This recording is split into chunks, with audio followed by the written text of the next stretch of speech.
Jeffrey Sah gitu bang, gajinya udah gede-gede, tambah gede pula gaji Rosan. Saya masuk ke sini bang, saya nggak nuduh, saya nggak mau ini, kita lagi ngomongin negara lah. Pertanyaan saya, biaya overhead Boponya dan Antara ini nanti berapa? Terus bisa menghasilkan return berapa? Pak Presiden, orang kaya mungkin udah menghedging, bahkan mungkin dia senang krisis. Karena kalau belajar di tahun 98, hutang 100 itu bisa dibayar 20, asal nama krisis. Tapi dia tetap kaya. Kelas atasnya udah kabur entah kemana. Sekarang saya tanya, apa yang saya pandang dari situasi itu? Ini negara surganya spekulasi. Pengawasannya lemah, penegakan hukumnya lemah. Sudah nyata-nyata ada yang kepleset aja tidak diapa-apain. Mainkanlah ini barang. Ini yang mengakibatkan rupiah kita semakin tidak menentu. Saham kita semakin tidak menentu, Bang.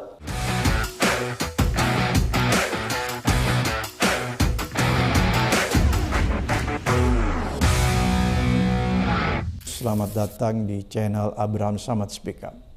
Seperti biasanya netizen, hari ini saya menghadirkan tamu yang luar biasa. Ini sahabat kita semua, Bung Yanuar Rizky. Assalamualaikum. Waalaikumsalam warahmatullahi wabarakatuh. Sehat Bung Yanuar? Alhamdulillah Bang. Alhamdulillah, walaupun kita masih dalam keadaan Puasa. berpuasa, tapi kita harus tetap semangat. Yeah.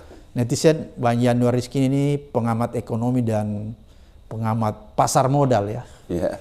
Bang Yanuar, ini keadaan ekonomi kelihatannya sangat memprihatinkan ya. Padahal kita sedang di bulan Ramadan. Biasanya harga-harga semakin naik. Daya beli masyarakat kita semua juga semakin tidak menentu lah kalau menurut saya. Nanti Bung Rizky bisa jelaskan. Apakah situasi yang kemarin terjadi itu ya, IHSG, kemudian sekarang tekanan terhadap rupiah kita, ini kan membuat ekonomi kita semakin terpuruk. Apakah kemungkinan besar, ini kan masuk bulan Ramadan nih, apakah kemungkinan besar sudah di depan mata nih krisis ekonomi akan kita hadapi? Sekarang kita ngomongin mikronya nih. Walaupun disanggah oleh Menteri Keuangan Sri Mulyani ketika dia press conference defisit itu, Bu Sri Mulyani bilang tidak ada persoalan di sisi permintaan. Jadi pelemahan daya beli segala macam nggak ada. Padahal APBN kita jatuh penerimaannya. Dari sisi PPN itu konsumsi, berarti konsumsi daya beli, ya kan Bang? PPH-nya juga turun. Kalau PPH-nya turun, berarti sektor produksi juga terganggu, PHK, ya kan Bang? Ya. Menurut Bu Sri Mulyani, deflasi kita ini kan terburuk sepanjang sejarah yang diumumkan oleh BPS di bulan Februari. Menurut Bu Sri Mulyani, banyak ekonom salah dalam melihat deflasi. Deflasi itu, menurut dia, di tengah kebijakan Trump itu mendorong inflasi tinggi, banyak negara pun harus melakukan meredam inflasi, kita malah deflasi. Menurut dia itu prestasi. Salah satunya lagi apa? Karena memberikan diskon tarif listrik dan sebagainya. Saya sekarang mau bilang gini Bang, kita pakai logika aja deh. Masyarakat bawah dapat diskon listrik. Biasa bayar listrik 100.000. Sekarang bayarnya cuma 50.000. Kalau ada diskon gitu, dia belanja nggak Bang? Belanja Bang.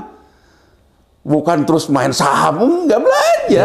Karena dia memang sehari-harinya juga butuh belanja kok. Ya. 50.000-nya dibelanjain. Dibelanjain. Ya? Dengan sekarang kita melihat kenapa kondisi konsumsinya deflasi, berarti itu uang nggak dibelanjain. Berarti semakin nyata ekonominya lagi sulit. Sehingga ditabung. Nah, kemana kita melihat angka ini berlari? Kita lihat Bang, pinjol. Kalau masyarakat bawah kan pinjamnya di pinjol. Data OJK menunjukkan nilai NPL, non-performing loan. Jadi NPL itu gini Bang, kalau sekarang saya minjem 100, saya kena dulu 20. Untuk bayar 20-nya saya udah nggak bisa, itu NPL. Ya kan Bang? Nah, nilai NPL pinjol itu naik tajam Bang. Dari tahun 2023 di sekitaran 2,2-an, naik hampir mendekati 4% di 3,7-an. Artinya apa? Orang yang minjem udah nggak bisa bayar. Saya ingin memberikan gambaran apa? Dikejar-kejar debt collector, dikejar-kejar rentenir. Dapat diskon 50.000, ya mungkin diatasin pinjolnya dulu. Ya Bang ya? Itu satu. Di masyarakat yang bankable-nya, yang bisa masuk ke bank, kartu kredit. Data asosiasi penerbit kartu kredit Bang. NPL yang biasanya di angka 1,1-an, hampir 2,7 Bang. Artinya apa Bang? di kelompok perkotaan ini, orang-orang kantor, tagihan kartu kredit minimalnya dia udah nggak bisa bayar. Saya ingin mengajukan dari sini, artinya krisis daya beli itu nyata. Dan ini berdampak di kelas menengah ya? Ya, kelas menengah bawah. Soal PHK. BPS memang betul Bang mengumumkan yang namanya pengangguran kita 4% bakal turun. Tapi di satu sisi, kalau kita lihat laporan keuangan BPJS Ketenagakerjaan, pendapatan preminya turun, artinya terjadi PHK. Dan angka BPS Ketenagakerjaan sudah 250.000. Berarti 250.000 PHK. Kenapa kok angka BPS-nya soal pengangguran tidak ada? Inilah yang pengangguran semu Bang. Jadi misalnya buruh street tax. Ya. Jadi supir ojol. Nah, jadi saya ingin mengatakan. Sudah 290.000 ya? 290.000. Jadi saya ingin mengatakan. Sekarang kita mau masuki lebaran ini Bang. Dalam postur kayak gitu. Bang, ini kita sekarang udah tinggal beberapa hari lagi nih. Ya. Saya lihat euforia mudik ya. Kan kalau dulu kan orang euforia ya. Setiap ketemu orang, wah sibuk mau mudik. Sudah siap, ini enggak? Oh, saya lihat Bang, mohon maaf ya. Saya bukannya meremehkan orangnya. Misalnya OB, kalau kita di kantor-kantor. Biasanya kalau udah bulan kayak gini tuh dia udah ngomong, udah siap-siap mudik. Kalau kita sekarang lihat, nggak ada, datar. Bang, kemarin Bang, saya karena menghindari ganjil genap, saya terpaksa lewat pasar Tanah Abang.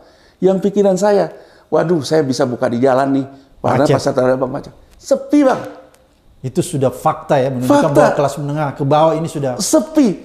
Dijawab oleh Menteri UKM, aman itu, oh itu karena sekarang belanja online. Oke, tapi saya lihat data transaksi elektronik kita juga turun. Kan kalau orang beli online kan data transaksi naik ya. Elektronik. Ini tetap turun juga? Turun.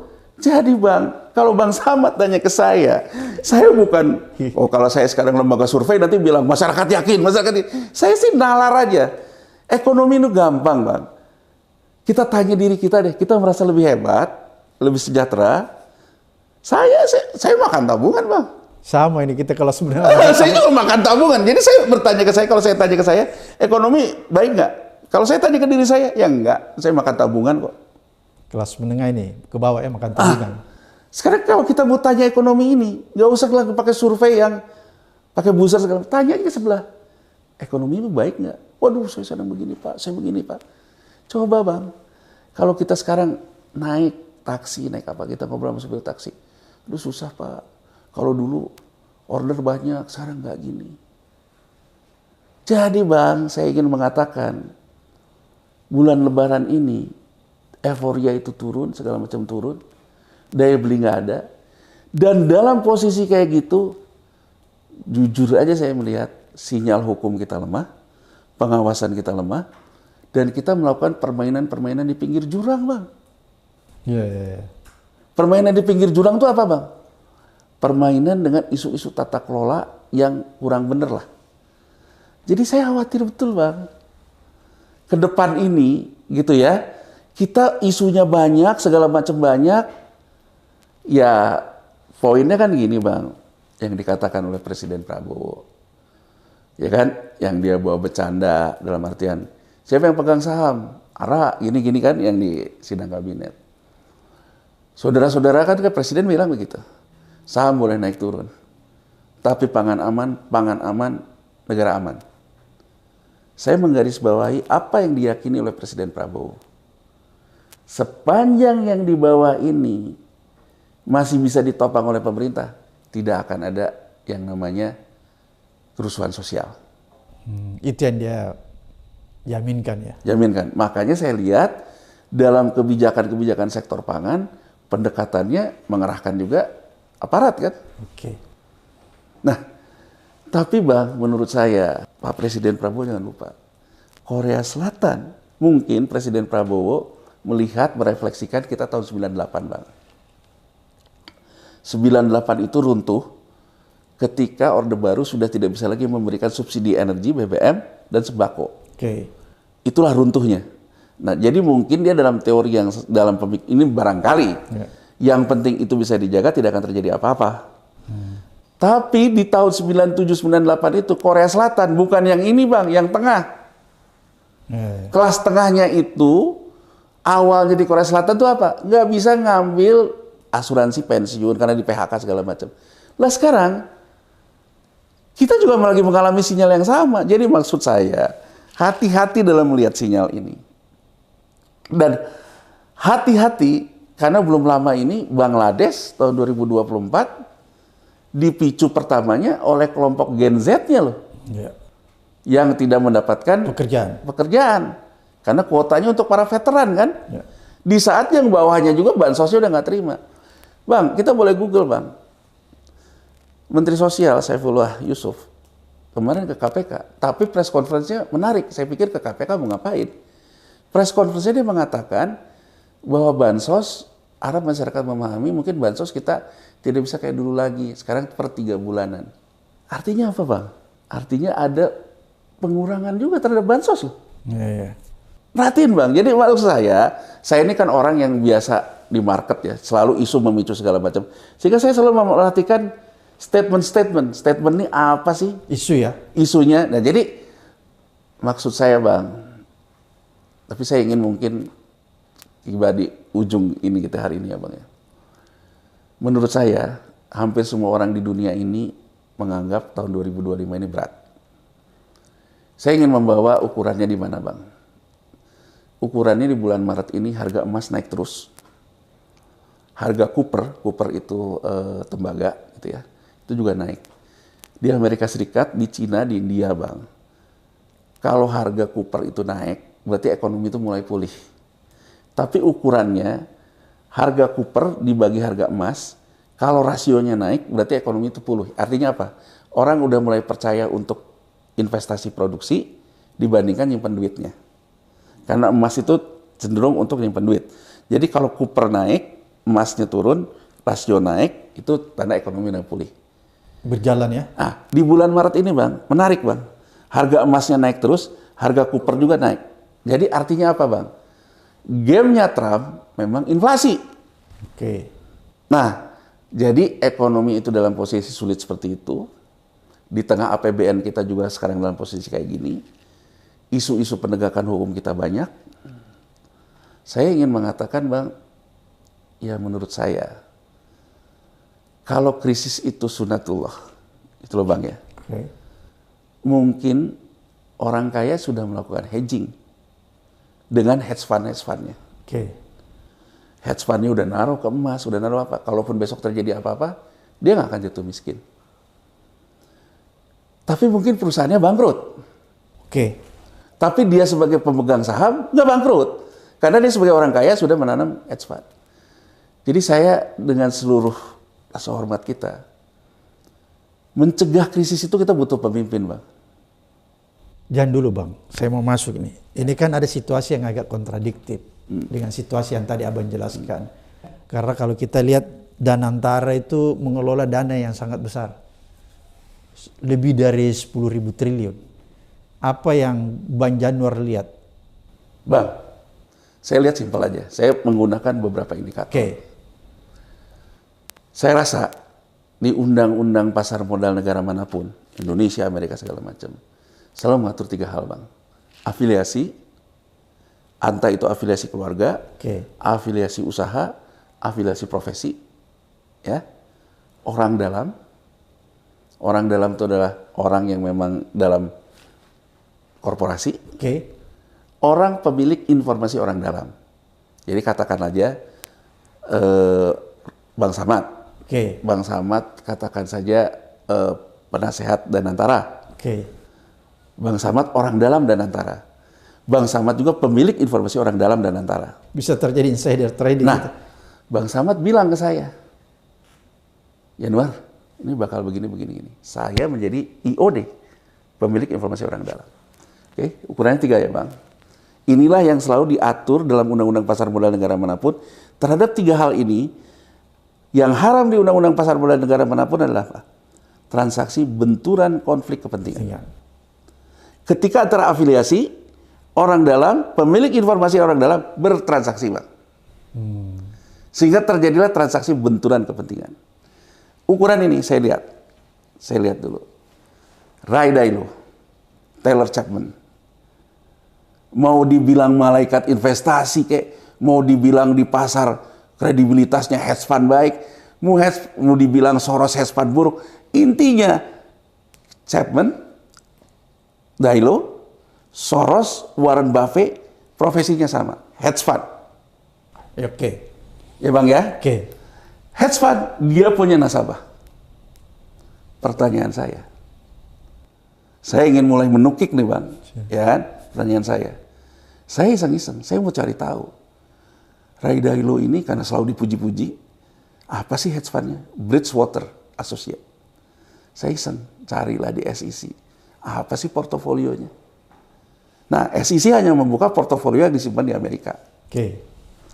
Portofolio yang paling besar itu dia taruh di namanya SPY. SPY ini jadi si Goldman Sachs mengeluarkan indeks, yang indeks ini menghedging US dollar, Bang. Bahkan instrumen ini itu juga dipantau oleh The Fed karena instrumen ini memang menghedging US dollar. Pertanyaan saya simpel aja. Kita dari tadi ngomong US dollar ada kemungkinan gini. Berarti salah satu yang dipegang oleh Ray Dalio menghedging US dollar. Berarti kalau sekarang ada orang yang ingin menghedging rupiah, US dollar di rupiah, jadi nasabah Ray Dalio kan? Bridgewater lah, bukan nasabah Bridgewater. Pertanyaan saya, ada nggak nasabah itu orang Indonesia? Satu. Kedua Bang, saya kemudian mencari tahu, jadi sebenarnya proporsinya kemana sih terbesar? Ternyata ke surat utang di banyak negara, tapi nggak ada disclosure-nya. Saya lihat ternyata dia juga ke emas, ke oil and gas. Terus saya lihat ternyata banyak melakukan riset nikel.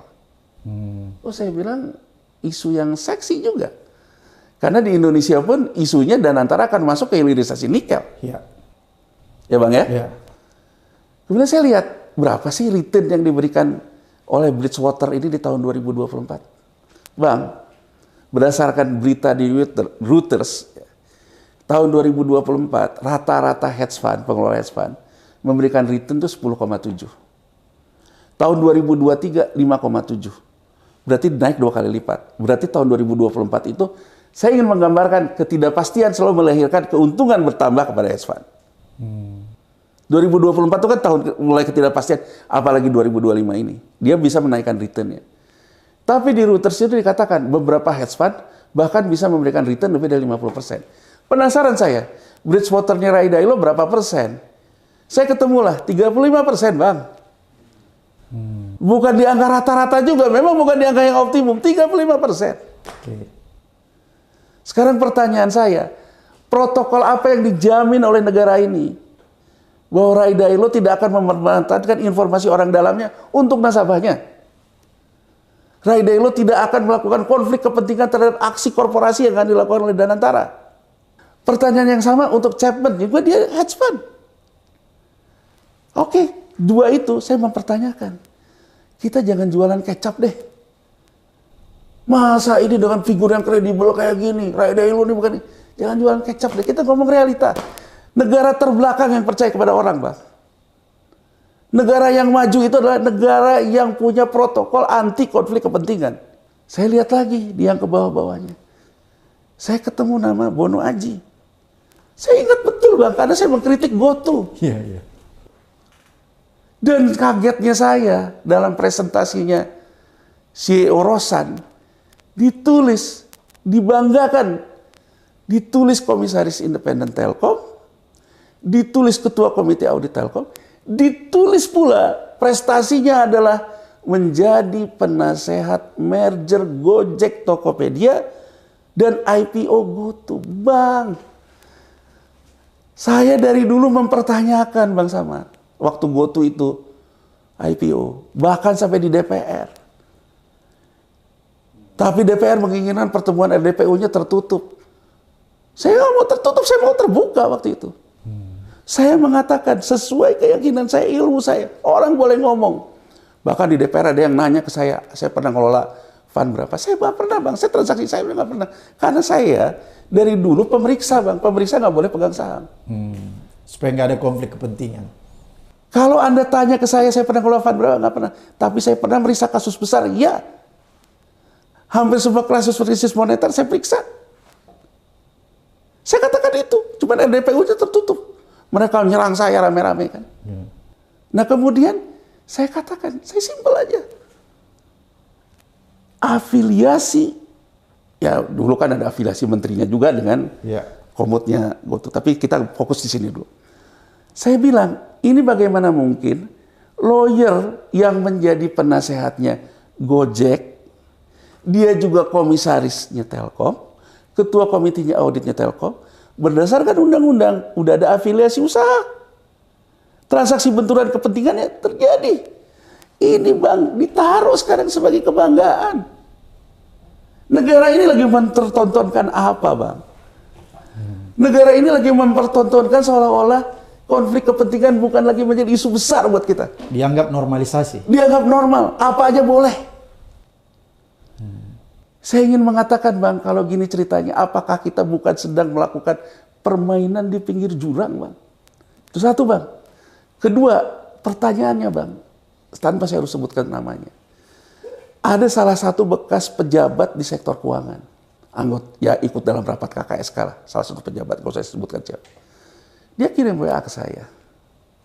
Intinya adalah gini, standar numerasinya ngikut standar. Kalau bule masuk gini, standar numerasinya ikut bule atau bukan? Kemudian saya tanya, dia bilang, Mas, ini cash in advance nggak? Saya ingin jelaskan apa cash in advance. Dalam perjalanan karir saya, Bang, orang selalu bertanya ke saya. Saya misalnya waktu saya pernah ikut fit and proper BPJS Ketenagakerjaan, kan LHKPN saya muncul. Orang pertanyakan LHKPN saya. Termasuk apa, saya ada US dollar dan sebagainya. Termasuk di Pansel. Saya jawab waktu itu.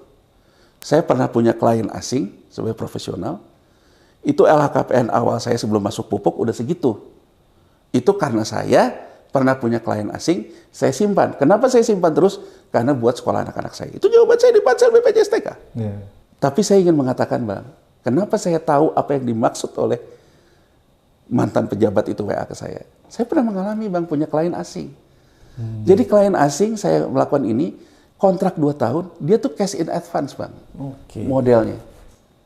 Untuk mengikat kita dalam kontrak, dalam artian apa? Kita nggak ke kiri, nggak ke kanan gitu loh Bang. Saya cash in advance, saya terima, waktu itu kontrak saya 2 tahun, saya terima 2 tahun Bang, di depan. Saya jadi tergugah juga pertanyaan itu. Oh iya ya, ini masuk bule-bule. Bahkan Bapak itu kemudian mengatakan, kalau di kelas katakan aja, kelas managing director dikatakan sebulan 400 juta. Kalau ikut standar bule, berarti sekarang mereka udah terima 24 M. Saya nggak tahu. Kita nggak tahu Bang. Ini juga menjadi pertanyaan. Karena aturan di korporasi, yang namanya manajemen itu pasti lebih gede dari yang di atasnya. Kalau yang di atasnya bule-bule ini, Jeffrey Sah gitu Bang, gajinya udah gede-gede, tambah gede pula gaji Rosan. Saya masuk ke sini Bang, saya nggak nuduh, saya nggak mau ini bulan puasa. Kita lagi ngomongin negara lah. Pertanyaan saya, biaya overhead Boponya dan Antara ini nanti berapa? Terus bisa menghasilkan return berapa? Bang, ini kita perlu tahu Bang. Danantara yang nanti mengelola SWF itu, dia mengelola dana SWF mendapatkan return investasi. Dikurangi biaya investasi. Biaya investasi itu macam-macam. Nanti ada biaya kelembagaan Bang. Katakan aja ya Bang ya, saya investasi segala macam, dapat 10%. Biaya investasinya 2%, 8%. Muncul biaya kelembagaan. Biaya kelembagaan ini 20%. Defisit. Nggak ada yang dibagi. Sekarang saya ingin kita bertaruh dengan high profile kayak gini, dengan gaji seperti ini, Boponya berapa? Bertaruh, bisa mendapatkan return yang lebih tinggi dari biaya kelembagaannya. Kan Presiden Prabowo mengatakan transparansi. Mungkin lewat channel Bang Samad ini, kita minta buka deh. Berapa remunerasinya? Karena kan ini luar biasa loh Bang. Ketika saya memasukkan bule di atas, bulenya punya salary US dollar yang besar, maka ke bawahnya pun akan jauh lebih besar. Karena di bawah harus lebih besar. Karena dia operasional, eksekutif. Nah, saya ingin mengatakan Bang, jangan karena nilai tantium sedikit rusak bangsa sebelah enggak. Bang, Saya mungkin ingin mengatakan, Bang, apa yang dinasihati oleh Bung Karno. Jadikanlah masa lalu jadi cermin benggala. Kata Bung Karno, kita harus melihat masa lalu untuk melihat masa depan. Masa lalu kita pernah dihantam oleh orang yang namanya George Soros, katanya begitu. Ya. George Soros melakukan segala macam analisa dari luar. Sekarang kita mengajak orang hedge fund ada di dalam. Kata Ketua Dewan Ekonomi Nasional Pak Luhut mengatakan, yang pengen Danantara sempurna itu, nggak ada yang sempurna. Kalau mau sempurna cepat-cepatlah pergi ke surga. Waduh, kok begitu amat ya? Bang, saya paham Bang, memulai sesuatu itu tidak perlu kesempurnaan. Tapi ada hal-hal prinsip kan Bang? Yang tidak boleh dilanggar. Tidak boleh dilanggar. Hal-hal prinsip itu apa? Konflik kepentingan, transaksi afiliasi dan sebagainya. Pendapat saya, ini hal prinsip yang menurut saya sinyalnya kok tidak baik. Belum lagi pelibatan Taksin. Belum lagi Taksin sendiri. Orang bermasalah. Orang bermasalah Bang. Bayangin Bang, ada orang jok ke saya. Ya kebetulan saya ketemu dengan teman lah ya di bank, tapi dia memang bank asing dan kebetulan dia memang bukan orang sini gitu. Dia bilang, negara kamu lucu ya. Mengimpor koruptor. Satu itu, kedua dia bilang, bukan hanya sepak bola, naturalisasi. Jadi dia bilang, bahkan untuk mengurus investasi negara kamu, kesejahteraan kamu pun, Anda perlu bule. Saya tertegun Bang dari omongan itu. Saya berpikir simpel Bang. Kalau kita menganggap Ray Dalio, Chapman, Jeffrey Seh jago mengelola dana, simpel Bang. Menurut saya kenapa kita buat Danantara? Kalau BUMN punya laba, kita beli aja portofolionya si Ray Dalio. 35% tanpa dia juga harus tahu kita bagaimana membenahi BUMN, bagaimana. Beli aja. Nggak ada biaya kelembagaan, nggak ada segala macam. Jadi di sini saya menimbul kesan, sebenarnya kita ini mau ngapain sih? Jadi saya ingin juga mengatakan ini Bang. Bung Karno katakan Indonesia menggugat di pledoi India Belanda. Bung Karno bilang, kami disuruh tanam paksa, kerja paksa, membiayai industri barat. Kan kita juga bisa berpikir, jangan-jangan kita ini lagi dalam masuk episode, dipaksa nanti investasi apa, untuk membiayai keuntungan hedge fund. Saya nggak menuduh, tapi kan pola itu bisa terjadi Bang. Itu pola yang bisa kelihatan dari struktur Danantara ya? Struktur Danantara. Sudah memperlihatkan bahwa itu kemungkinan besar akan terjadi seperti itu ya? Saya Bang, saya mengagumi tokoh politik yang punya pendapat yang lebih ke arah penguatan negara. Namanya Prabowo Subianto. Saya nggak kenal sama Prabowo Bang. Oke. Saya belum pernah ketemu.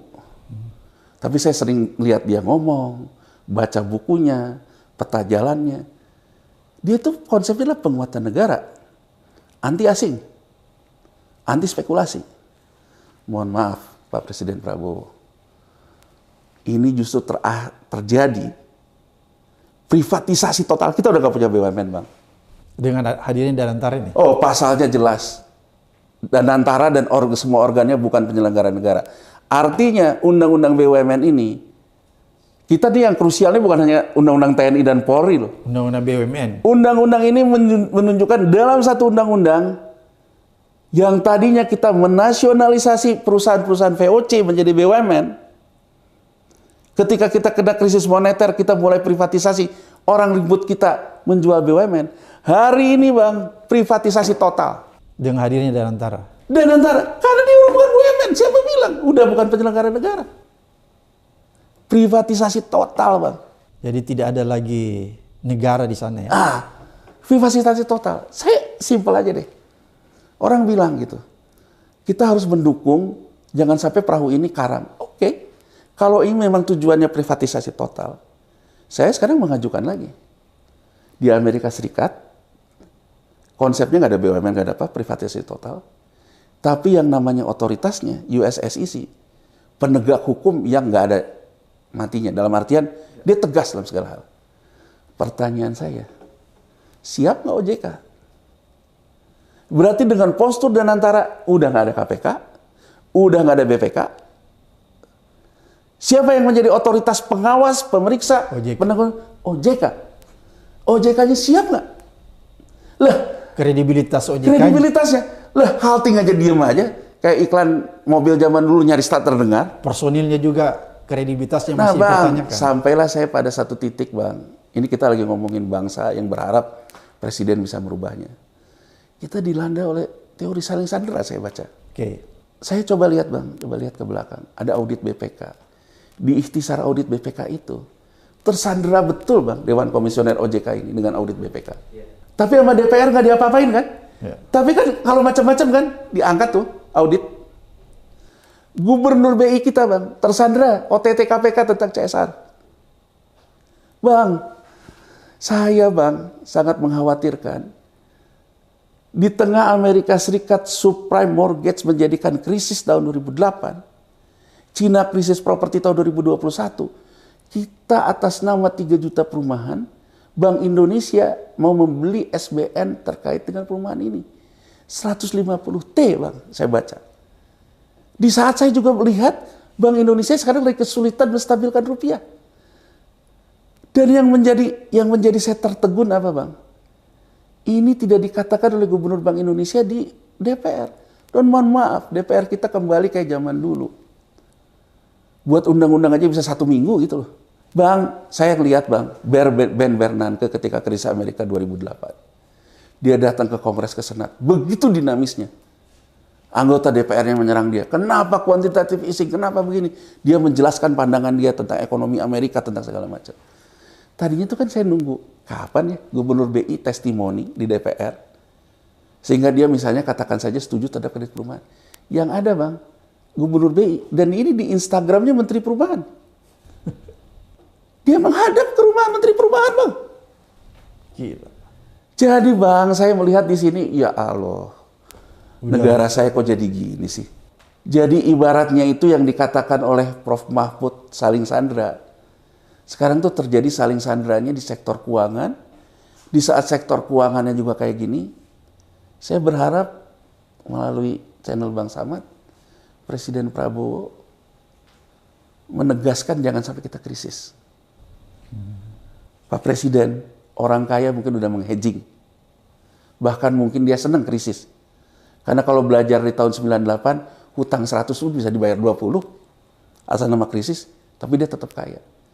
Tapi kelompok kelas menengah menghadapi kelas bawahnya yang kriminalitas naik, kelas atasnya udah kabur entah kemana. Jadi negara ini butuh dipimpin oleh pemimpin yang bisa mencegah krisis. Dan menurut saya pilar terpentingnya tata kelola, good governance, anti konflik kepentingan. Apapun yang dilakukan meningkatkan trust kepada masyarakat. Itu Bang. Jadi saya gusar betul melihat permainan di pinggir jurang ini. Dengan keberadaan Danantara itu ya? Dengan keberadaan, Bang, bayangin gini Bang. Sekarang saya ambil contoh. Ini nggak ada uangnya. Misalnya nanti nerbitin sekuritisasi. Ini kan gini Bang. Bagaimana saya tidak punya analisa berita ya. Saya baca kata Pak Ketua Den, Pak Luhut, proyek pertama Rai Dailo membentuk family office di Bali. Nanti Rai Dailo akan membawa nasabah-nasabah super kayanya. Loh, berarti nasabah super kayanya orang Indonesia dong? Kan konsepnya gini Bang, dibuat family office, bebas pajak, nanti ini mungkin diinvestasikan ke Danantara. Mereka dipaksa beli. Konsepnya saya setuju Bang, Indonesia akan berhasil dengan konsep Danantara kalau Indonesia melakukan transfer uang-uang haramnya ini masuk ke sistem. Artinya apa Bang? Penegakan hukum. Bang, saya ambil contoh gini. Korea Selatan Bang, setelah krisis 98, dia mengenal peradilan ad hoc Bang, terhadap transaksi keuangan. Peradilan ad hoc ini apa? Bang Samad, saya temukan melakukan pidana di pasar modal. Anda mau saya bawa ke pengadilan, berarti hukumannya pidana, atau Anda akan mengganti ini dengan uang. Ini di Korea Selatan, Pak. Ya. Banyak kan mengganti uang. Dengan konsep yang sama menurut saya. Kan sekarang gini Bang, kalau negara ini butuh uang, terbitkan obligasi Danantara. Obligasinya untuk apa Bang? Untuk petani kita Bang. Bang Samad, petani kita itu yang harus kita tolong pertama. Petani kita biar bisa punya durian yang bagus, kopi yang bagus, segala macam ke sini. Kita panggil yang bermasalah ini. Ini masalah kamu nih. Gini. Tapi terbuka, bukan diam-diam Bang. Harus ada transparansi ya. Berarti kan kalau kita mau, Presiden melakukan inisiatif dulu membentuk peradilan ad hoc misalnya. pengampunan ini Bang, semua yang kena ini entah kena sama KPK, entah kena sama Kejaksaan Agung, entahlah kepolisian, bawa ke peradilan ad hoc ini, ditawarkan, selesaikan dengan uang, beli ini, itu menurut saya betul buat bangsa ini. Ini kan kesan saya itu dilakukan, tapi saya tidak tahu ini buat negara atau buat apa. Di dalam konteks Danantara. Konteks Danantara. Oke. Saya lihat ini yang dilakukan kok Bang. Nanti family office ini dipaksa juga, diinjak juga suruh beli. Cuman kan ujung-ujungnya kalau terus uangnya nanti dipakai masuk ke nikel gitu, ya dari uang dia ke uang dia kan Bang. Nggak ke masyarakat kan. Jadi nggak masuk ke negara dan rakyat ya. Belum kayak gini Bang. Bang Samad, bayangin Bang. Di Undang-Undang Danantara itu, untuk hapus hak tagih secara hukum, di kepala BPI Danantara Bang. Sudah tidak perlu lagi minta fatwa ke Kejaksaan Agung, izin Menteri Keuangan, nggak perlu di dia. Pertanyaan saya, bisa nggak terjadi gini Bang? Oke, saya masukin deh uang saya, asal bebas pajak ya, lewat family office. Tapi saya dikasih juga dong, potong dong kredit saya hapus bukukan. Bisa terjadi nggak Bang? Jadi ini yang selalu saya katakan, jangan sampai ini menjadi menyelesaikan persoalan orang kaya tanpa menyelesaikan masalah orang-orang yang perlu dibantu gitu loh Bang. Pemimpin itu bukan dibutuhkan oleh orang kaya udah hedging, Pak Prabowo saya yakin lah. Orang kaya itu dia udah tahu ini bakal gimana, dia udah megang posisi. Yang perlu dibantu oleh negara itu orang-orang yang tidak berdaya, yang butuh pekerjaan, yang butuh segala macam. Negara harus memastikan antara kelas atas ini bertransaksi ke kelas bawahnya. Lakukanlah itu gitu. Itu aja sih Bang kalau menurut saya. Kalau kita tidak berhasil melakukan langkah-langkah seperti itu, saya khawatir betul Bang. Khawatir betul kita masuk ke lubang yang sama. Kan gini Bang, saya lihat gini loh, Indonesia, masuk. Besok saya gini, oh saya udah mau saatnya ke bawah. Isu-isu saya keluarin, oh ini ternyata begini, ternyata begini, ternyata begini. Jadi situasi yang berat, jangan kita tambah berat dengan konflik sosial. Oke. Saya ambil contoh Bang, 98. Indonesia, Malaysia sama-sama kena krisis moneter. Tapi Malaysia tidak terjadi krisis sosial. Maka dia ya berlalu. Sama juga dengan kita sekarang. Kalau sekarang yang kita ceritakan panjang tadi, globalnya begitu, mungkin kita akan sama-sama bertahan dalam hidup yang susah ini. Tapi kalau tidak ada krisis sosial, kita dalam bangsa ini jalan aja. Kayak Malaysia waktu itu. Tapi kalau udah kena krisis seperti ini, sosialnya ribut, lebih besar Bang. Bang Yanuar, ini keadaan ekonomi kelihatannya sangat memprihatinkan ya. Padahal kita sedang di bulan Ramadan. Biasanya harga-harga semakin naik. Daya beli masyarakat kita semua juga semakin tidak menentu lah kalau menurut saya. Nanti Bung Rizky bisa jelaskan. Oke Bang Samad. Pertama gini ya, kita harus paham dulu bahwa sebetulnya setiap bulan Maret, setiap tahun, bahwa yang namanya pasar keuangan global termasuk di kita, itu memang biasa terjadi koreksi. Itu setiap Maret ya? Setiap Maret. Karena itu ada proses yang disebut dengan rebalancing portofolio. Oke. Jadi gini Bang, mungkin kita agar lebih mudah juga, karena tidak semua orang paham pasar modal. Jadi sebetulnya kan uang yang beredar di dunia ini, gitu ya, yang besar itu beredarnya itu di pasar keuangan. Gitu ya. Nah, ada dua pendekatan Bang. Ya, saya ingin mencoba agar kita memahami apa yang terjadi di dunia ini. Gitu ya.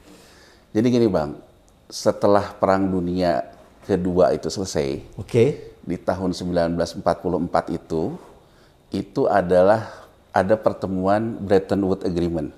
Namanya itu di Bretton Woods di Amerika sana, yang dihadiri oleh 44 negara. Nah, Amerika sebagai pemenang perang, sekutu dan sebagainya, membuatlah kesepakatan di situ, yang disebut dengan Bretton Woods Agreement, yang kemudian melahirkan IMF, melahirkan Bank Dunia. Jadi Bank Dunia, IMF lahir tahun 1944 lewat Bretton Woods Agreement. Nah, pada waktu itu Jerman juga sudah kalah perang, menjadi sekutu Amerika Serikat, dan kemudian ada yang di take over. Jadi gini Bang, setiap orang kalah perang ini bisa dua Bang, perang fisik, bisa juga orang kalah perang secara perang moneter, maupun perang keuangan, ya, yang disebut dengan hostile takeover. Pada waktu itu Jerman kan kalah perang. Jadi Jerman Bang di tahun 1930 itu Hitler itu dia membuat Bank of Berlin. Nah, Bank of Berlin ini memanfaatkan momentum ketika Bursa Amerika Serikat crash di tahun 1929. Jadi dia melihat kenapa crash ini terjadi, karena sebetulnya terkait dengan dananya itu belum nyambung. Jadi ada orang beli saham, orangnya tidak di Amerika, di mana gitu. Terjadilah gagal bayar, gagal serah. Nah kemudian dia menciptakan sistem yang kita kenal sekarang, sistem SWIFT itu. Kalau Bang Abraham misalnya mau transfer ke Amerika, kan lewat sistem SWIFT. Ada kredit ngambil, ada LC-nya di sini, penjaminnya itu kan sistem SWIFT. Nah itu dibangun di tahun 1930. Nah ketika di Bretton Woods Agreement ini di take over atas nama kesetaraan dunia lah. Jadi di samping membentuk IMF, membentuk Bank Dunia, dibentuk juga Bank of International Settlement. Yang tadinya itu Bank of Berlin. Jadi Bank of International Settlement ini memang bertugas untuk sistem clearing internasional, untuk perdagangan maupun transaksi keuangan. Nah, karena dia menjadi di tengah komunikasi antara clearing antar negara, anggotanya semua bank sentral semua negara, IMF dari sisi moneter, IMF anggotanya bank sentral sisi moneter, dari sisi sistem pembayaran namanya itu Bank of International Settlement. Jadi bank sentral itu Bang, fungsinya ada dia sebagai otoritas moneter, dia juga sebagai otoritas sistem pembayaran nasional. Nah ketika di internasionalnya, yang moneternya itu menjadi anggota IMF semuanya, semua negara otomatis. Ini. Otomatis. Yang sistem pembayarannya menjadi anggota Bank of International Settlement. Bang ya. Nah ketika di Bank of International Settlement ini, kan mata uang kita rupiah, mata uang Amerika US dollar. Kalau orang misalnya jual rotan dari Indonesia ke Amerika Serikat, kan barang ini akan dikirim. Betul. Ada di sini dibuat dulu LC. Karena kan delivery versus payment, ada pembayaran. Letter of creditnya. Nah, letter of creditnya. Tapi di sana US dollar, di sini rupiah. Gimana ini menilainya, nilai tukarnya? Nah, harus adalah mata uang namanya ruling currency, mata uang yang mengatur semua transaksi ini. Yang disepakati ya? Yang disepakati. Disepakatilah ruling currency ini di neraca ataupun di devisanya IMF. Jadi kan kalau sekarang kita di rupiah, kenapa ada rupiah? Karena Bank Indonesia dalam devisanya ada emas, ada segala macam. Dia kemudian menerbitkan mata uangnya rupiah. Ya kan Bang? Nah, dalam basket currency ini disebutlah yang namanya Special Drawing Right IMF, SDR IMF. Special Drawing Right IMF ini dalam melahirkan IMF dan Bank Dunia itu disepakati adalah rasionya, siapa yang punya cadangan rasio emas dalam cadangan devisa bank sentralnya, maka dia menjadi ruling currency. Kenapa begitu Bang Samad? Karena dalam sejarah dunia, uang itu awalnya dari emas. Ya, alat jadi pertukarannya alat emas. pertukaran. Jadi ya mungkin kalau di Muslim kan kita kinar dinar. Semua itu kan dari emas. Tapi sebenarnya kalau orang yang meyakini agama ahli kitab, ya, jadi Taurat, Injil, Al-Quran dan sebagainya, emas itu memang uangnya. Kan kita berbeda-beda tentang tauhidnya ya. Tapi kalau terkait dengan yang namanya uang, di semua ahli kitab itu semuanya ke emas.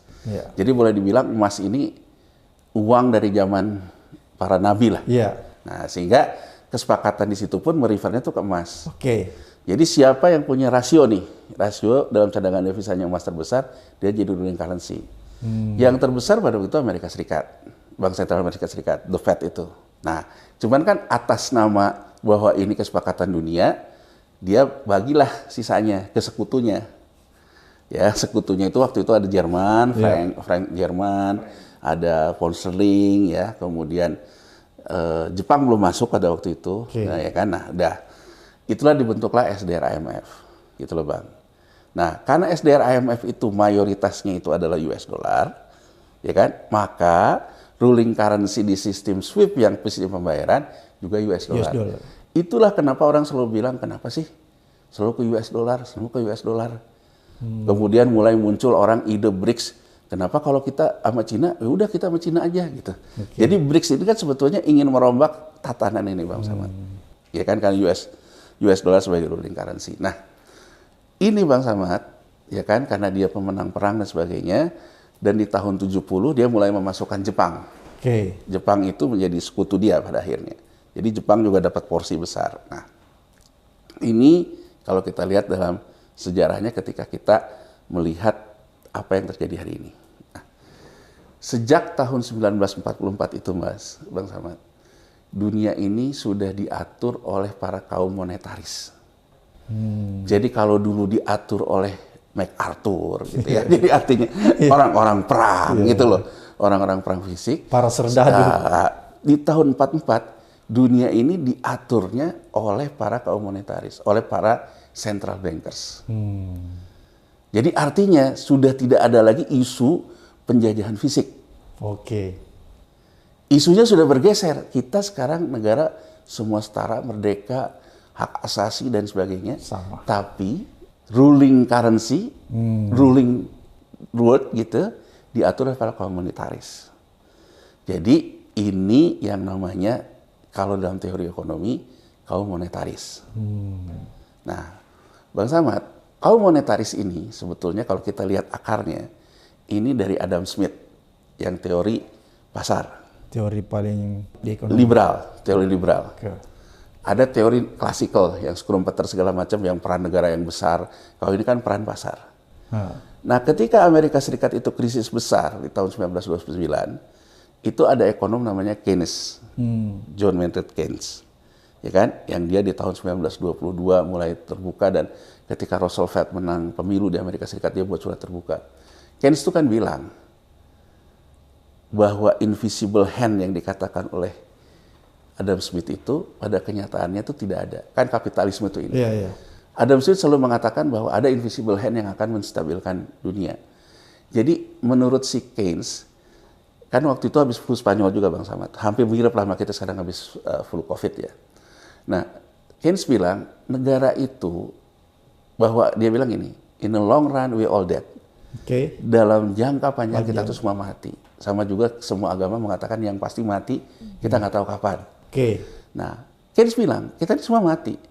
Tapi yang nggak boleh, negara membiarkan orang mati dalam kondisi menganggur dan kelaparan. Negara harus berperan menciptakan lapangan pekerjaan agar orang tidak menganggur. Negara harus berperan agar orang tidak kelaparan. Itulah Keynes.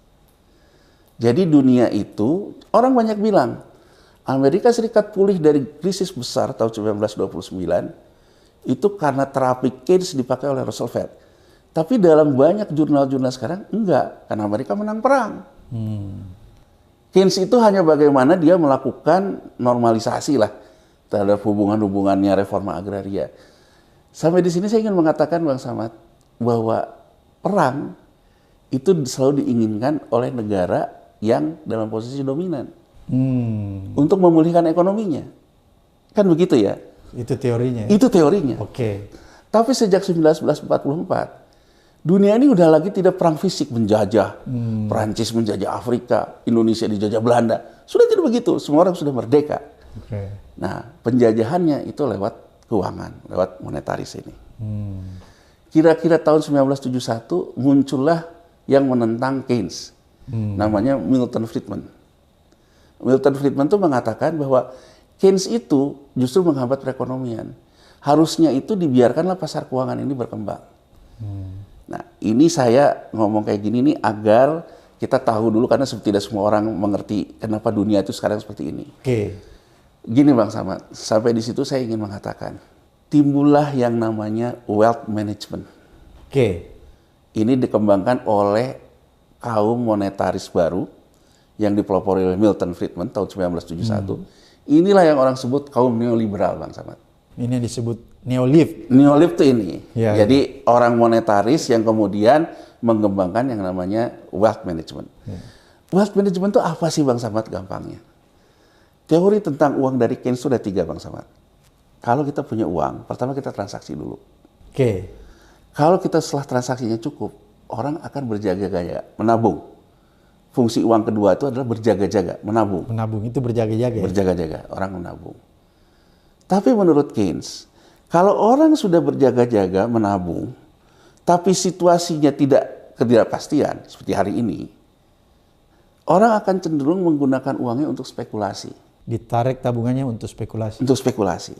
Jadi ada fungsi uang transaksi, berjaga-jaga, spekulasi.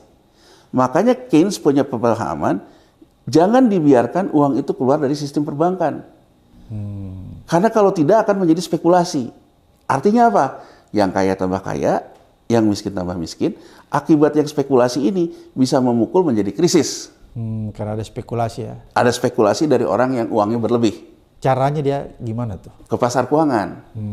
Makanya perbedaan antara Keynes dengan Friedman di sini. Jadi spekulasi itu lewat pasar keuangan ya? Lewat pasar keuangan. Kalau Keynes, dia mencegah yang namanya spekulasi berlebihan ini. Caranya gimana? Naikin suku bunga bank.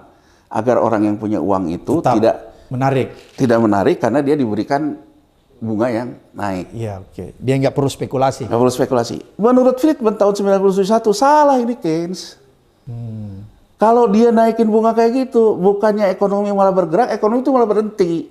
Misalnya contoh yang gampang. Kenapa berhenti? Contoh yang gampang, ketika Pak JK Wapres di tahun 2004.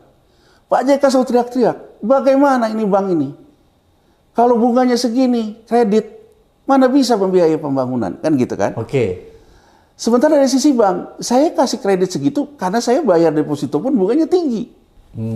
Bang Samad betul ingat, Pak JK kan orang yang sangat sergap ya. Dia panggillah gubernur BI, sebentar gubernur BI-nya independen kan? Simplis. Turunkanlah itu suku bunga BI itu. Ya. Agar kredit bisa turun. Nah ini kan bahasa pedagang ya kalau Pak JK ya, dalam artian, tapi kalau bahasa dalam teori pertentangan pemikiran ekonominya, ini antara Keynesian dan monetaris. Oke. Jadi Friedman tuh mengatakan, kalau ngikutin Keynes, yang ada ekonomi itu berhenti. Karena terus mengkompensasi orang punya uang agar uangnya di bank. Oke. Nah, menurut Friedman, lepasin. Biarkanlah uang itu diutilisasi oleh pasar keuangan. Jadi katakan saja, kalau ada ketidakpastian, orang menghadapi inflasi, yang punya uang menghadapi inflasi, biarlah dia membayar inflasinya dari pasar keuangan. Ini yang ditentang oleh Keynesian. Oh, kalau kayak gitu akan melahirkan spekulasi yang besar, bisa krisis. Ya. Menurut si Friedman, enggak akan krisis. Karena nanti akan ada equilibrium baru namanya gitu.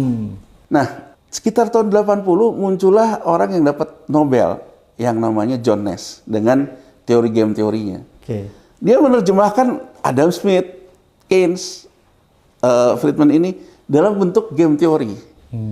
Jadi intinya menurut dia orang itu akan bergerak kalau dia, jadi gini, yang mendapatkan hadiah Nobel itu menurut John Nash, new equilibrium itu akan diciptakan oleh apa? Kalau pemain dominan lama bergerak ke arah baru, maka itu akan ada new equilibrium. Atau ada pemain baru yang mengganggu kenyamanan pemain dominan lama sehingga akan tercipta kecepatan baru. Singkatnya Bang Samad, kalau kita lihat dari kacamata itu, kenapa dalam dekade terakhir ini antara Amerika Serikat dengan Cina ini menjadi seru? Karena Amerika ini kan pemain dominan lama. Iya. Cina mengganggu, mencoba mengajak ke arah equilibrium baru. Amerika Serikat juga, oh nggak bisa gitu dong, saya tetap pemain dominan lama. Jadi kalau kembali ke game teori, sekarang Amerika Serikat juga punya intensi, dia bergeser ke titik baru, agar keseimbangan baru dia yang menciptakan, dibandingkan dibawa oleh yang mengganggunya. Jadi saya ingin mengatakan, kalau orang sekarang mengatakan bahwa ini semua dampak Trump, dampak segala macam, kita harus kembali ke teori realistis itu. Trump presiden Amerika, Amerika tetap menginginkan menjadi negara dominan. Oke. Yang dia tempuh sekarang dengan perang tarif, dengan segala macam, kan dalam upaya dia ini, Bang. Upaya mempertahankan dominasinya. Oke. Ya kan? Nah, kalau kita juga ngelihat, kalau kita ikut Cina, ya Cina juga sama, dia upaya merebut permainan. Nah, singkat cerita Bang, ini berkembanglah yang namanya wealth management namanya. Oke. Akhirnya pasar keuangan berkembang sedemikian pesatnya. Muncullah yang namanya hedge fund. Oke. Pengelola dana di luar perbankan. Orang sebut investment bankers. Tapi orang sebut produknya itu adalah hedge fund. Siapa hedge fund itu? Hedge fund itu yang gampangnya buat yang menyimak Abraham Smart Speak Up ini, Ray Dalio yang sekarang jadi penasehat Danantara, kemudian ada satu lagi Taylor Chapman, itu pengelola hedge fund. George Soros pengelola hedge fund. Warren Buffett pengelola hedge fund. Nah, singkatnya apa, Bang? Hedge fund, kalau bank kasih 10%, misalnya bunga bank nih, deposito 5%. Hedge fund pasti di atas itu, 10, sehingga orang mau mengalihkan uangnya ke hedge fund. Nah, bagaimana ini ketika hedge fund ini mendapatkan banyak dana, menciptakan spekulasi berlebihan, adalah krisis tahun 80, Bang. Apa krisis tahun 80? Ya, Bang ya. Krisis tahun 80 itu diakibatkan dari 70 sampai 78, harga minyak dunia itu melonjak. Negara Amerika Latin, termasuk juga kita Indonesia, menikmati bonanza minyak itu. Nah, negara Amerika Latin, Meksiko dan Argentina, karena dia melihat harga minyaknya lagi bagus, APBN yang ditopang oleh pendapatan minyak yang lebih bagus, dia menerbitkanlah surat utang negara komersil, persis kayak kita sekarang.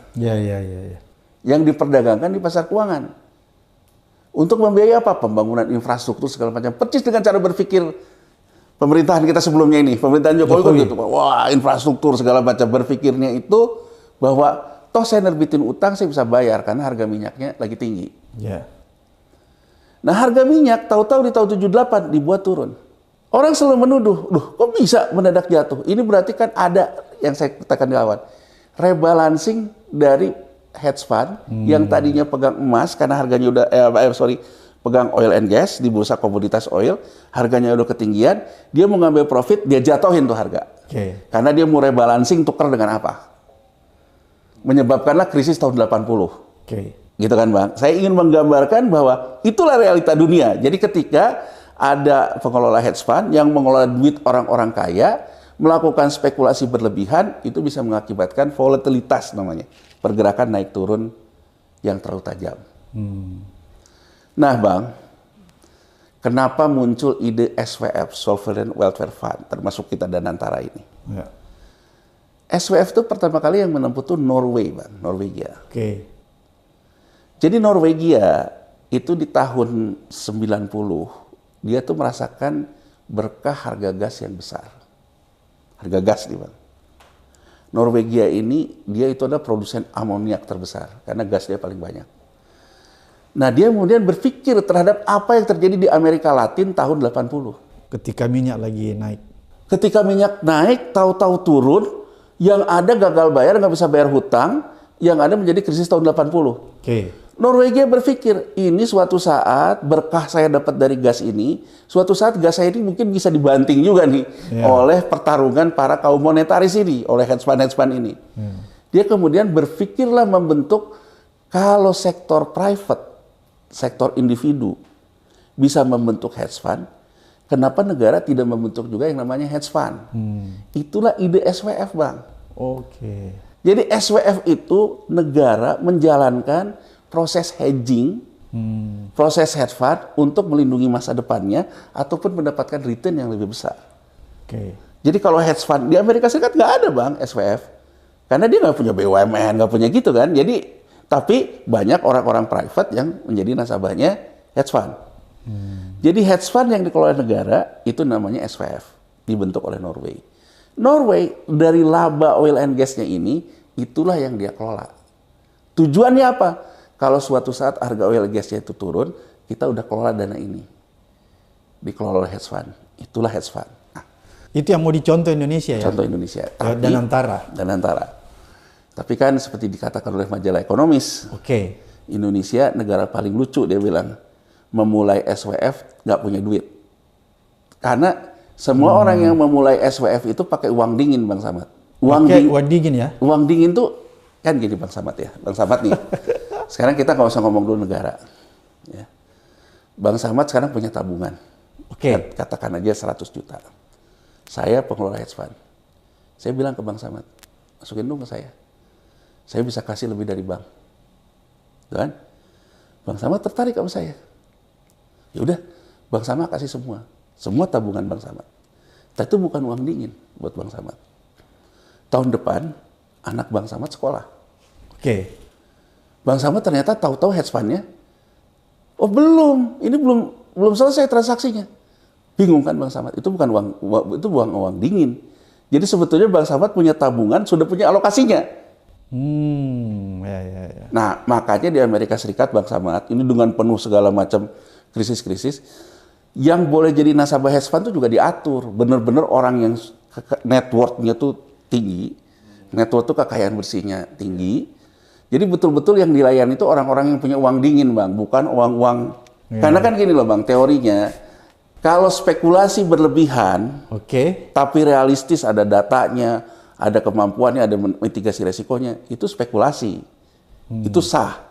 Itulah yang dikelola menjadi keuntungan hedge fund. Tapi kalau kita bertaruh atas seluruh aset kita, itu namanya berjudi, Bang. Bukan spekulasi. Bukan spekulasi, itu namanya berjudi. Jadi, apalagi kita ibaratnya sudah tahu lagi butuh duit, kita simpan semua. Sudah tahu nggak punya duit, dari berhutang kita taruh semua, itu berjudi, Bang. Makanya kan majalah Ekonomis melihatnya, oh Indonesia ini akan membiayai hedge fund-nya dengan menerbitkan obligasi dari BUMN yang di holdingkan. Berarti kan berhutang kan, Bang? Kalau uang dari berhutang ke sini, itu kan menjadi SWF yang menarik gitu lah. Sebelum kita ke sana, kita selesaikan dulu yang soal hedge fund ini gitu ya. Nah, ini Bang, saya panjang lebar kayak gini biar kita punya pemahaman yang sama. Karena menurut saya itu kadang-kadang literasi yang kurang menyebabkan kita tidak punya sebuah dialektika yang baik gitu ya. Kan kalau kayak gini kan kita mengkritik pemerintah tajam ya. Tapi kita juga bukan orang yang nggak ngerti dunianya, gitu loh Bang.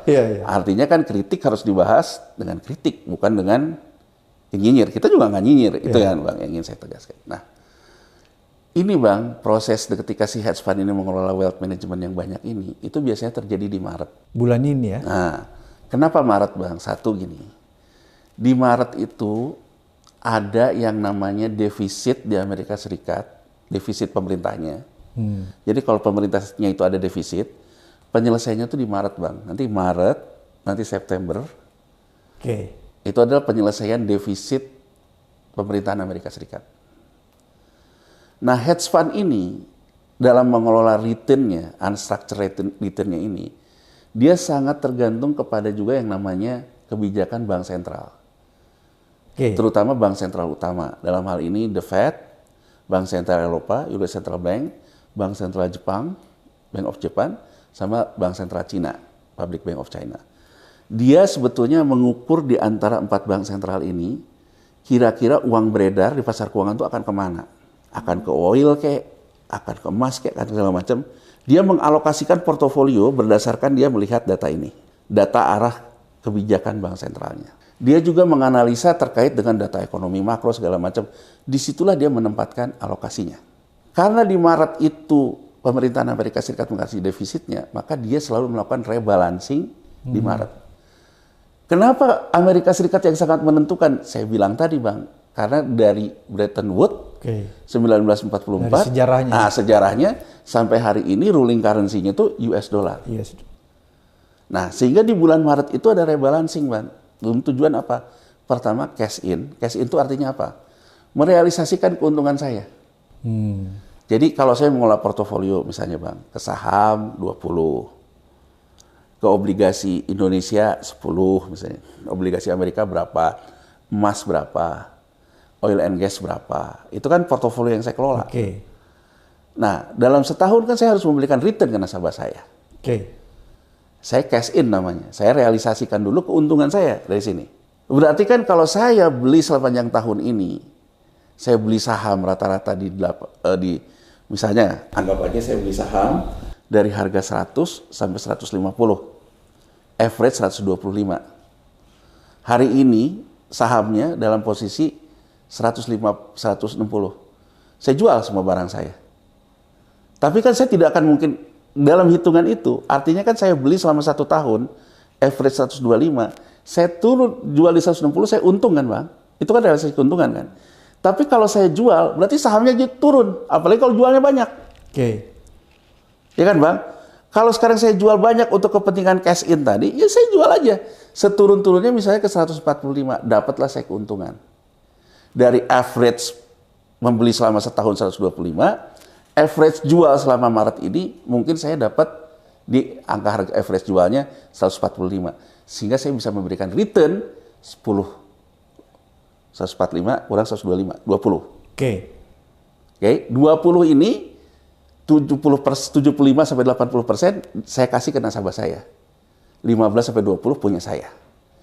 Ini yang menjadi alasan kenapa seluruh bursa di dunia setiap bulan Maret koreksi turun karena cash in. Oke, tadi situ. Berarti Bung Yanuar menyatakan bahwa IHSG kemarin itu tiba-tiba terjun-terjun dalam bulan Maret. Itu hal yang memang akan terjadi di bulan Maret. Di bulan Maret. Bukan karena ada sentimen internal di dalam negeri. Ada, tapi maksud saya kita jelaskan dulu organiknya dulu, Bang. Ya kan? Nah, tapi tetap ada pengaruh sentimen internal. Tetap. Organiknya seperti itu. Nah, kenapa bulan Maret itu tidak sampai menjadi berisik jadi ramai? Padahal selalu terjadi. Ya. Karena masih dalam range, Bang. Jadi koreksinya itu ya paling volatilitas 10%. Oh, dia masih dalam range ya? Dalam range. Jadi dianggap wajar? Dianggap wajar. Tidak ada yang sampai range-nya itu melebar. Kalau range-nya melebar, Bang, itu artinya terkait dengan melihat ke depan penuh ketidakpastian. Bukan hanya cash in. Jadi gini loh Bang Samad. Saya misalnya kalau sampai 145 aja, saya udah untung nih. Dari 145 ke 125, 20. Cukup buat saya. Tapi kalau saya genjot terus sampai mendekati harga beli saya ke bawah, berarti saya sebetulnya lagi melakukan rebalancing, mau keluar dari saham di sini, mau pindah ke komoditas lain. Karena saya melihat ke depan ada persoalan yang akan terjadi. Saya lihat dulu dari isu besarnya. Isu besarnya karena Trump. Trump banyak ngomong segala macam. Tapi yang harus kita sadari, Trump ini DNA-nya memang pemain saham. Karena dia latar belakangnya pengusaha ya. Nah, jadi memang dia tahu banget untuk merayu permainan ini harus banyak isu. Saham ini kan hanya bergerak dari dua hal, Bang. Uang beredar sama isu. Uang beredar bergerak dari fundamental. Fundamental terkait kita melihat proyeksi. Isu akan menambah persepsi tentang fundamental. Nah, sekarang yang kita lihat dari posisi ini, secara global, kenapa terjadi keberisikan yang lumayan besar juga? Faktor Trump. Kedua, apa yang harus kita lihat? Trump mengatakan bahwa Amerika Serikat harus melakukan efisiensi. Efisiensi bukan sifatnya respon kayak kita, tapi memang dari awal dia sudah mengatakan efisiensi. Kenapa Bang Samad? Kalau Amerika Serikat tidak melakukan itu, berarti Amerika Serikat itu akan defisit lagi. Kalau Amerika Serikat defisit, dia akan menerbitkan surat utang lagi. Kalau dia menerbitkan surat utang lagi, bank sentralnya akan melakukan operasi moneter untuk menopang pemerintahnya. Maka uang beredar akan bertambah lagi ke bursa negara berkembang. Saya ingin memberikan gambaran apa pikiran Trump. Kalau gini terus, kapan selesainya kita perang sama Cina ini? Karena ibaratnya uangnya nggak pernah berhenti ngalir gitu, ngalir terus gitu loh Bang. Walaupun ngalir lagi. Cara berpikir dia, gimana caranya agar nggak ngalir lagi? Kita stop, kalau nggak ngalir lagi, itu nanti kita akan ada equilibrium baru tadi yang saya bilang. Nah, untuk tidak ada air mengalir lagi, ya stop surat utangnya. Jadi sinyal yang dibaca oleh pasar, terutama oleh hedge fund segala macam, bahwa bukan hanya kebijakan yang kontraksi. Kebijakan kontraksi itu gini Bang, saya biasa bank sentral saya mengguyur ke pasar 100. Saya nggak mau nambah, tetap 100. Itu kontraksi. Tapi kalau misalnya ekspansif, saya biasa 100. Tahun depan saya tambahnya 50. Berarti kebijakan ekspansif. Nah sekarang itu bukan hanya 100. Saya pengennya jadi 80. Bukannya 100, berkurang. Ini dalam bahasa sederhana, kalau kita dengar yang selalu disebut dengan normalisasi kebijakan Bank Sentral, The Fed, dan juga testimoni dari Bank Sentral Jepang kemarin di parlemennya. Ini yang dimaksud normalisasi. Jadi dia bukan hanya tidak akan menambah, tapi juga menarik uang yang ada berkurang. Nah, intinya geopolitik kan Bang. Nah, inti dalam geopolitik ini artinya apa? Bahwa ini ada tendensi ketidakpastian ke depan. Kita lihat ukurannya di mana. Rebalancing ini tidak hanya cash in di bulan Maret ini. Harga emas, Bang Samad, di bulan Maret ini mencapai terus rekor tertinggi. Sampai hari ini belum selesai, terus ke atas. Dia masih akan naik. Masih akan naik. Nah, dari sisi rally-nya, rally itu Jangan jadi... dulu, Bung Jandor. Berarti kemarin IHSG kita itu hancur, ini karena pengaruh global ya? Ada pengaruh di sini, tapi nanti saya akan masuk juga ke pengaruh lokalnya, Bang. Oke. Nah, di rebalancing nah ini, Bang, dari sisi global ke emas nih. Oke. Nah, kalau kita lihat dari sisi rally harga emas, ini udah seperti tahun 68. Jadi ibaratnya, saya singkat kata mengatakan, dari proses di Maret ini, sinyal dalam kondisi seperti era perang itu terasa lagi. Dengan rally harga emas. Sampai di situ, Bang, itu faktor globalnya. Oke. Saya ingin fair mengatakan bahwa kita terkena faktor global itu, ya. Karena di bulan Maret. Di bulan Maret. Oke. Tapi saya ingin mengatakan, di antara semua bursa dunia ini, kita paling dalam. Paling dalam Paling dalam terjunnya. terjunnya. Itu berarti ada pengaruh internal, Internal. pengaruh lokal. Average down-nya di Oke. kita sudah dilakukan sejak November. Dari November itu udah turun terus, Bang. 20%. Oke. Rupiahnya bahkan, kalau sekarang misalnya Menteri Keuangan Sri Mulyani mengatakan yang kita hadapi itu adalah Trump war, dia bilang kan ketika ngomong. Saya juga ingin memberikan kontra narasi. Ketika Trump terpilih, rupiah mendadak jadi 15.100 dari 16.400. Kenapa kita tidak membaca bahwa itu posisi spekulasi yang berlebihan? Oh iya betul. Karena waktu terpilih 15.000. Tapi kan kita ngomong, gua lihat di respon pasar. Iya. Jadi stop lah kita ini jadi bangsa yang ibaratnya cuman merespon sesuatu yang sebetulnya spekulasi gitu loh. Merespon narasi aja ya. Nah, 15.100 kalau direspon dari pemerintah. Nggak sampai berapa lama balik lagi ke 16.000. Bang Samad, kalau sekarang saya berbicara, Oke. artinya saya kalau dalam kondisi normal saja, saya mau cash in di negara yang fundamentalnya bagus, isunya nggak banyak, saya nggak bisa, Bang, melakukan itu, nggak ada isunya. Tapi saya lihat, oh ini ada negara nih. Kalau saya ke bawah 15.100, dia akan GR. Bang Samad mikir nggak? Dia 16.400 sebelumnya, dibawa langsung ke 16.100. Dia short di sini 16.400, beli di sini 15.100, 1.000 lebih, Bang. Selisihnya. Kita lihat dari sini, nggak berapa lama hari ini ke 16.500, 1.000 lebih lagi, Bang. Jadi menurut saya kita ini selesailah jadi bangsa yang cuma bermain narasi kalau bahasa Bang Samad. Bangsa GR. Iya, iya. Ya kan? Bangsa yang seolah-olah, wah ini menunjukkan begini, rupiah aja ke 15.100. Bangsa GR menurut saya. Jadi itu satu, kita ketika ngomong rupiah. Artinya kita yang namanya pengelola hedge fund punya ruang spekulasi yang lebar. Kenapa? Lemahnya pengawasan kita. Lemahnya hukum kita. Bayangin, diturunin 15.100, nggak ada orang meriksa short, nggak ada meriksa apa. Berarti ini kesalahan kebijakan Kementerian Keuangan ya? Ya Bank Indonesia dan sebagainya, OJK, Bang. Bang Samad, sekarang saya mau tanya, halting IHSG kemarin itu, Bang, gini, Bang, di bursa ini ada konsensus, Bang. Oke. Karena seringnya terjadi krisis di dunia ini. Sehingga dibuat konsensus. Ada konsensus di antara bursa-bursa di dunia yang disebut dengan circuit breakers. Jadi bursa itu, Bang, selalu erat kaitannya dengan isu. Tanpa isu, nggak ada permainan di bursa. Jadi dia main di sentimen isu ya? Isu. Nah, Oke. karena dia terlalu ada respon terhadap isu, setiap krisis besar, pertama kali yang terjadi itu di bursa. Saham. Great Depression 1929. Saham yang jatuh, jeret gitu, ke bawah. Krisis surat utang Amerika Latin 1980. Saham, jebret. Krisis .com 1990. Saham. Krisis moneter Asia 1997-1998. Saham. Nah, sehingga kemudian di bursa ini ada konsensus di global, di Asosiasi Bursa Dunia ini, menerapkanlah circuit breakers namanya. Jadi artinya apa? Kalau indeks itu turun, kita pastikan dulu informasinya itu simetrik apa enggak. Maksudnya gini, Bang. Orang misalnya dengar, oh itu yang namanya di Indonesia mau ada gini. Rumors ini berkembang di pasar. Semua orang ngikut. Ketambah ada yang melakukan transaksi turun. Ngikut. Kepanikan kan Bang. Ya. Nah otoritas bursa itu memberikan kesempatan ke pasar untuk melihat. Anda nih ikut-ikut atau Anda memang udah paham memang isunya jelek. Itu namanya circuit breakers Bang. Oke. Nah tapi berapa thresholdnya diserahkan ke bursa masing-masing.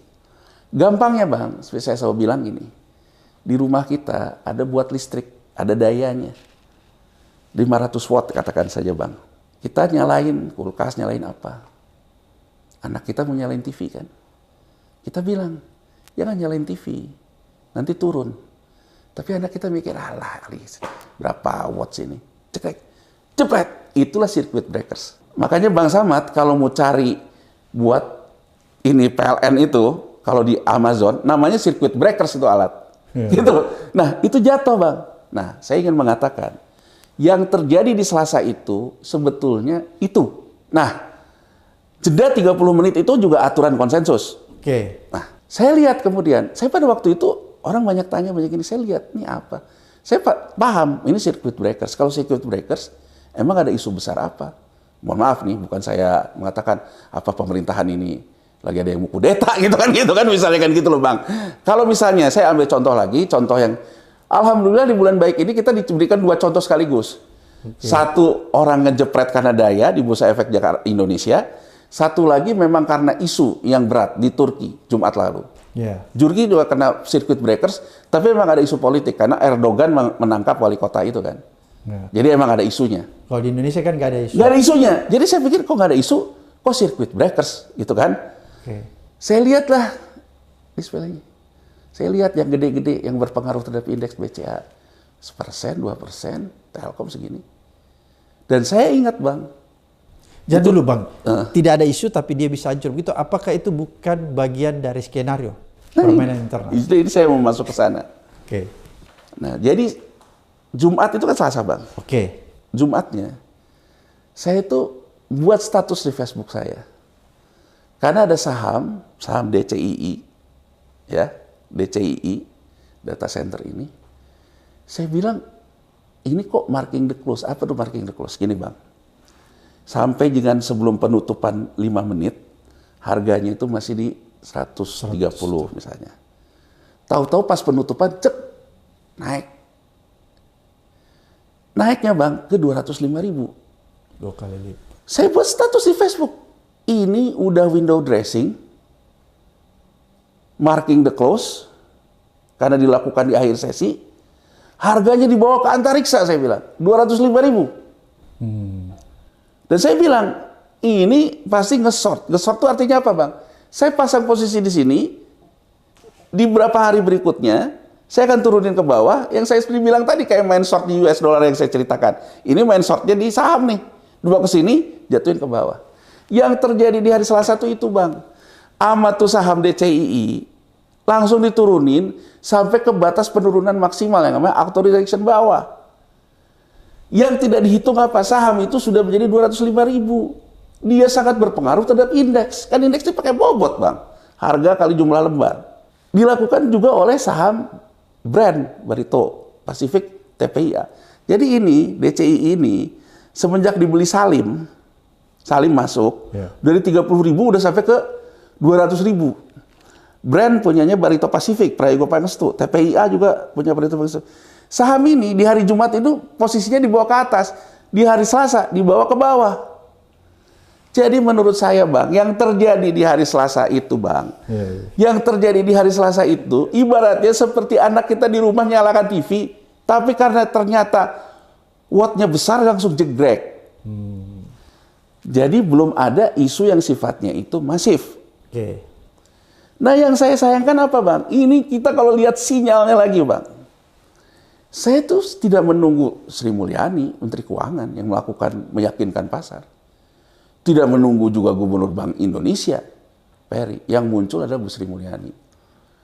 Dan mohon maaf gitu ya, mengkaitkan sama isu pengunduran diri dia. Jauh lah Bang, ya kan jauh lah soal pengunduran diri itu, jauh lah gitu, seolah-olah dia meyakinkan saya tidak akan mengundurkan diri. Jauh lah dari situ. Kembali normal, itu nggak ada pengaruhnya. Bu Sri Mulyani mengatakan bahwa saham jatuh, tapi obligasi kita laku. Saya mau tanya ke Bu Sri Mulyani, Tapi kan suku bunga lelangnya sudah mendekati angka yield surat utang kita yang sudah di sekunder. Mendekati angka bunga SRBI obligasi moneternya Bank Indonesia.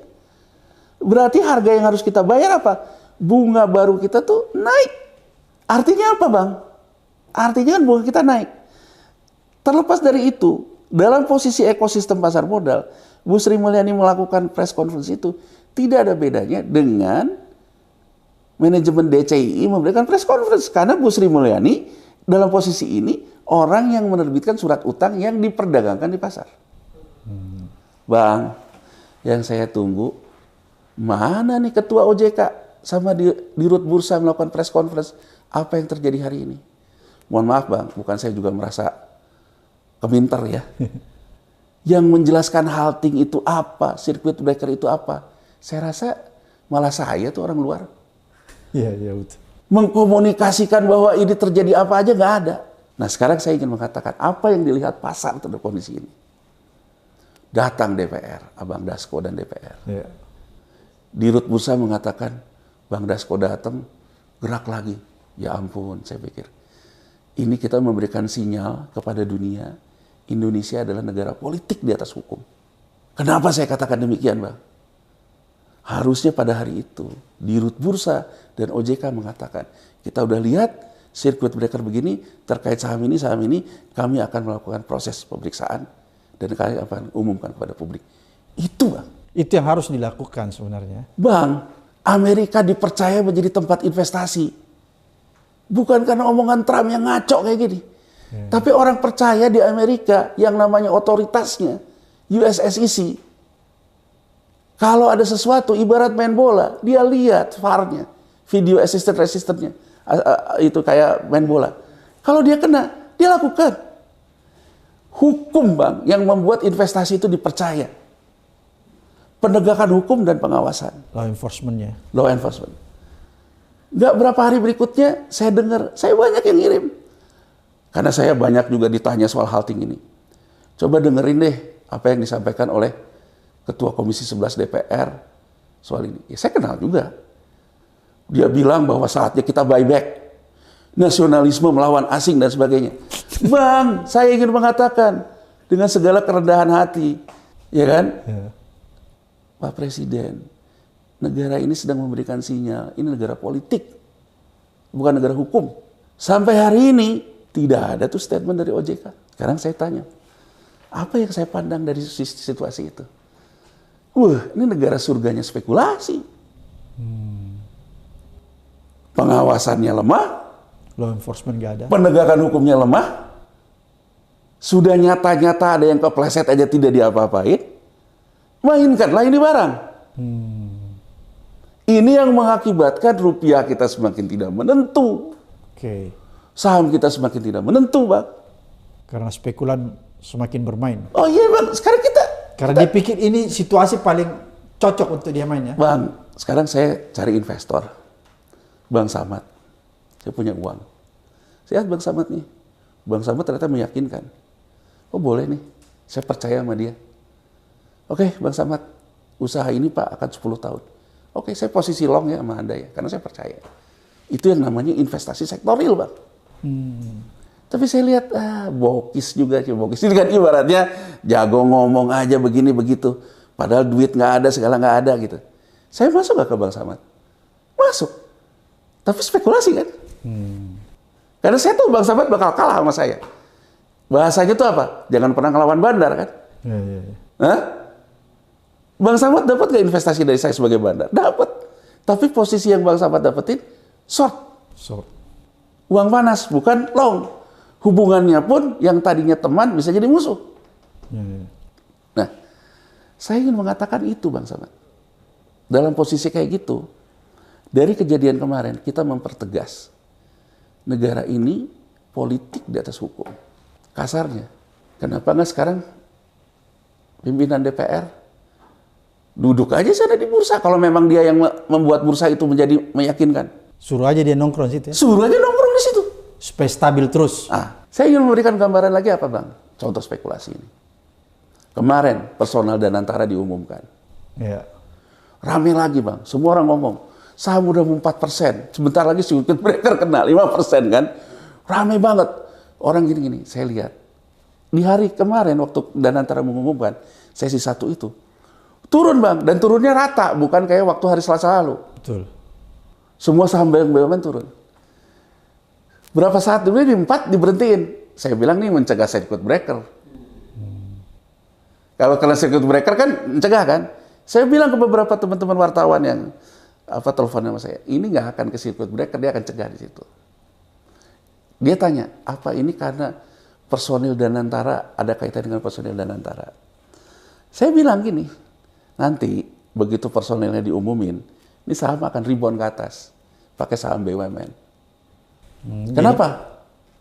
Karena kita bangsa politik Bang. Jadi gini Bang, saya memberikan gambaran gini. Oke.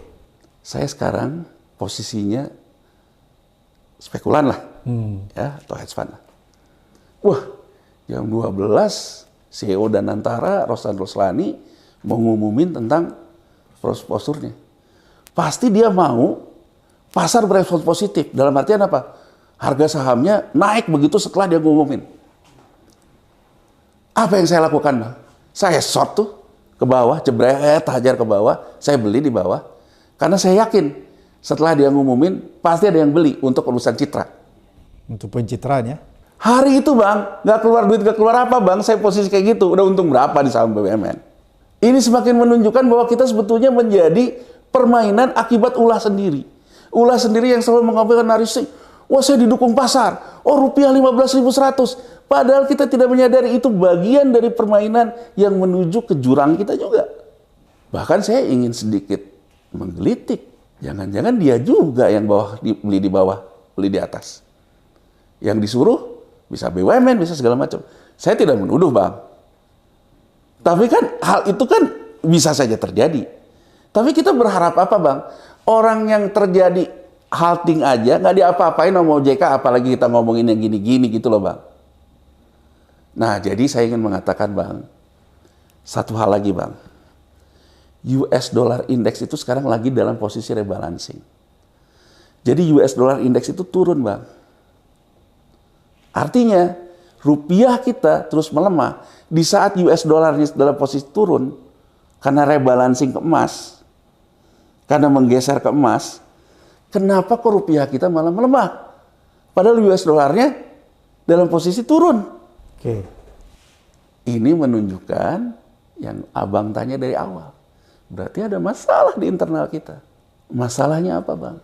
Kenapa rupiah kita sekarang ke 16.600? Saya ngomong dulu penyebabnya.